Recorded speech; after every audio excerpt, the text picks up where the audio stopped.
18 ദിവസത്തെ ബഹിരാകാശ ദൗത്യമൊക്കെ പൂർത്തിയാക്കി നമ്മുടെ ശുഭാൻശു ശുക്ലയും സംഘവും ഇന്ന് ഭൂമിയിൽ തിരിച്ചെത്തുന്ന ദിവസം കൂടിയാണ്. 22 മണിക്കൂർ നീളുന്ന യാത്രയ്ക്കൊടുവിൽ ഇന്ന് വൈകുന്നേരം 3 മണിയോടെ ഡ്രാഗൺ പേടകം കാലിഫോർണിയ തീരത്തിനടുത്ത് പസഫിക് സമുദ്രത്തിൽ സ്പ്ലാഷ് ഡൗൺ ചെയ്യും. ഭൂമിയുടെ ഗുരുത്വാകർഷണവുമായി പൊരുത്തപ്പെടാൻ മെഡിക്കൽ വിദഗ്ധരുടെ നിരീക്ഷണത്തിൽ 7 ദിവസം ദൗത്യസംഘം വിശ്രമത്തിൽ തുടരും. അന്താരാഷ്ട്ര ബഹിരാകാശ നിലയത്തിലെത്തിയ ആദ്യ ഇന്ത്യക്കാരനായും ഏറ്റവും കൂടുതൽ സമയം ബഹിരാകാശത്ത് ചെലവഴിച്ച ഇന്ത്യക്കാരനായും ചരിത്രം കുറിച്ചാണ് ശുഭാൻശുവിന്റെ മടക്കം. നമുക്കൊരു റിപ്പോർട്ട് കാണാം. This means the spacecraft would not cross into the approach ellipsoid for at least 24 hours, even if it lost all maneuvering.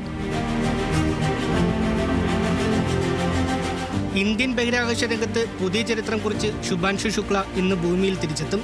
18 ദിവസത്തെ ബഹിരാകാശ ദൗത്യത്തിന് ശേഷം ആക്സിയം 4 സംഘം ഭൂമിയിലേക്കുള്ള മടക്കയാത്രയിലാണ്. കഴിഞ്ഞ ദിവസം 4:45ഓടെയാണ് ഡ്രാഗൺ പേടകം ബഹിരാകാശ നിലയത്തിൽ നിന്നും അൺഡോക്ക് ചെയ്തത്. 22 മണിക്കൂറോളം ഭൂമിയെ അവലംബിച്ച ശേഷം 2 മണിയോടെ പേടകം ഭ്രമണപഥത്തിൽ നിന്നും ഭൗമാന്തരീക്ഷത്തിലേക്ക് പ്രവേശിക്കും.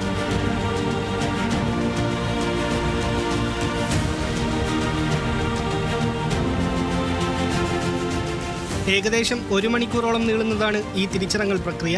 ഏറ്റവും വെല്ലുവിളിയേറിയ ഘട്ടവും അന്തരീക്ഷത്തിലേക്കുള്ള പേടകത്തിന്റെ പ്രവേശനമാണ്.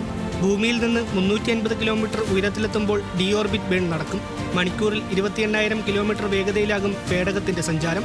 ഈ സമയത്ത് കടുത്ത കർഷണം മൂലം താപനില 2000 ഡിഗ്രി സെൽഷ്യസ് വരെ ഉയരും. ഭൂമിയിൽ നിന്ന് 5.7 കിലോമീറ്റർ മുകളിൽ വെച്ച് 2 ഉപപാരച്യൂട്ടുകൾ വിടരും. ഇത് പേടകത്തിന്റെ വേഗം കുറയ്ക്കും. ഡ്രാഗൺ പേടകം സമുദ്രനിരപ്പിൽ നിന്ന് 2 കിലോമീറ്റർ ഉയരത്തിലെത്തുമ്പോൾ 4 പാരച്യൂട്ടുകൾ കൂടി വിടരും. പേടകം കടലിലിറങ്ങുന്നതോടെ സ്പേസ് എക്സിന്റെ റിക്കവറി കപ്പലെത്തി ഇവരെ തീരത്തേക്ക് കൊണ്ടുപോകും. ശേഷം ഒരാഴ്ചക്കാലം നാസയുടെ ഹൂസ്റ്റണിലെ ജോൺസൺ സ്പേസ് സെന്ററിൽ പോസ്റ്റ് ഫ്ലൈറ്റ് റീഹാബിലിറ്റേഷന് ഇവർ വിധേയരാകും.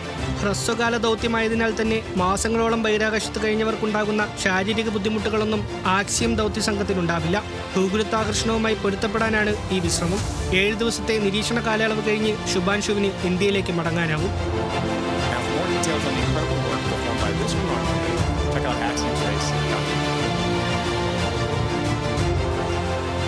ബഹിരാകാശത്തെത്തിയ രണ്ടാമത്തെയും അന്താരാഷ്ട്ര ബഹിരാകാശ നിലയത്തിലെത്തുന്ന ആദ്യത്തെയും ഇന്ത്യക്കാരനാണ് ശുഭാൻശു ശുക്ല.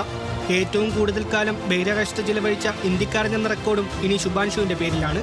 രാജ്യത്തിന്റെ സ്വപ്ന പദ്ധതികളായ ഗഗൻയാനിലും ഭാരതീയ അന്തരീക്ഷ സ്റ്റേഷനിലുമെല്ലാം ശുഭാൻശുവിന്റെ യാത്രയും അനുഭവങ്ങളും മുതൽക്കൂട്ടാകും.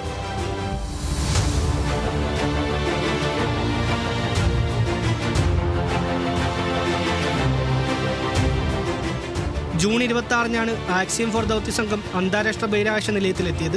നിലയത്തിൽ 433 മണിക്കൂറാണ് ഇവർ ചിലവഴിച്ചത്. 288 തവണ ഭൂമിയെ ചുറ്റി. നിലയത്തിൽ ലക്ഷ്യമിട്ട 60 പരീക്ഷണങ്ങളും കൃത്യമായി പൂർത്തിയാക്കാൻ ആക്സിയം 4 സംഘത്തിന് കഴിഞ്ഞു.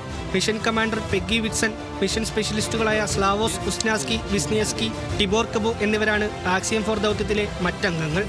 News desk, news Malayalam.